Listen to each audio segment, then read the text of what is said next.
lot o rai flynyddoedd yn ôl, oedd y geiriau board game bad jyst ddim yn cael ei weld efo'i gilydd, oedd yn hollol hirt.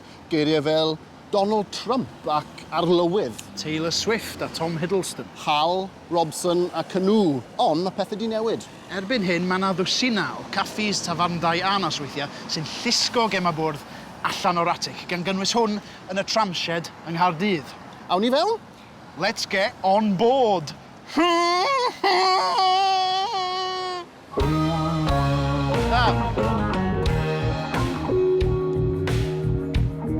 Mae'r noson yma'n cael ei chynnal gan siop leol Rules of Play. Mae yna sawl un tebyg o gwmpas y brifddinas erbyn hyn. Yma fe allwch chi ymlacio efo peint a neidio mewn i gêm fwrdd efo ffrindiau hen a newydd. Dim ond 2 reol sy'n yna. Dim ffreio a dim sôn am Monopoly.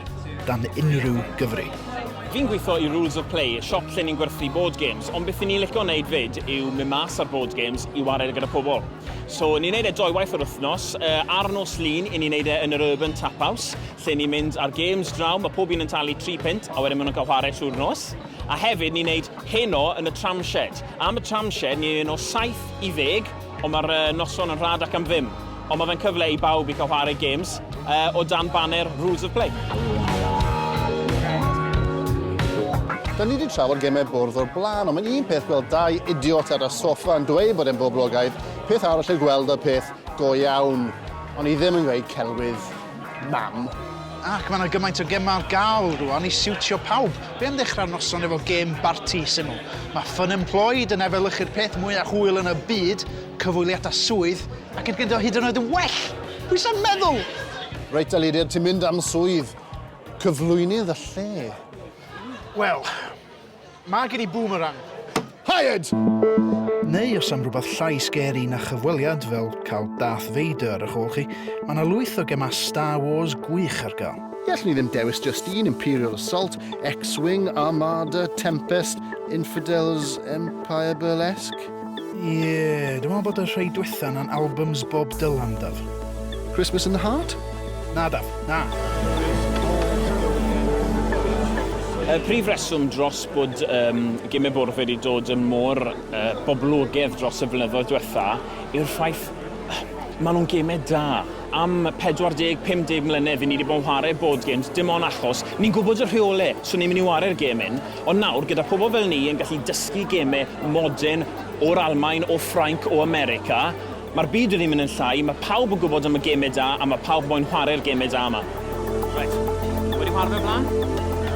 Dixit. Fantastic. Game friendly.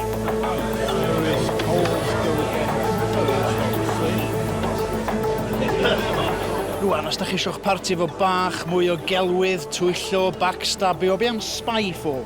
Bydd gen bawb cerdyn efo lleoliad arno fo, ond i baem un boi bach.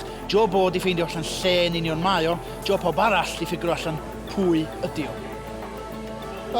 Ie, mae fe'n bach yn nipi fan hyn. Rwan, ddim ar gyfer y crac yn unig ddosach chi droi fyny nosweithiau fel yma. Mae gwyddonwyr wedi profi bod Gemau Bwrdd yn gallu gwneud pethau fel lleihau pwysau gwaed, cael gwared ar stres, hyd yn oed gwella salwch meddwl. Ie, dwi'n gwybod, noson allan, sefyd yn dda i chi. Diolch yn gwneud lot o sens i fi, chwaith.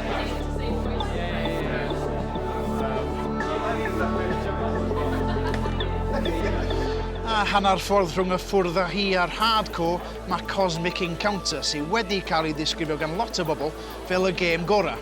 Na, ddon, y lwcus iawn, mae'r rheolau'n hawdd iawn i'w ddysgu. Fyddwn ni'n gwybio rownd y bydysawd, phaser set y stun mewn 2 gachiad. Penderfyniad mwyaf yw dewis pa alien i sy'n bod, mae yna hanner cant i gael.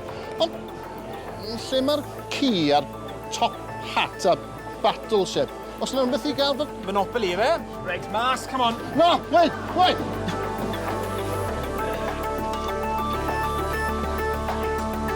Ie, wel, coeliwch neu beidio, mae'n groeso i bawb mewn nosweithiau fel yma, os da chi'n behafio chi, Daf.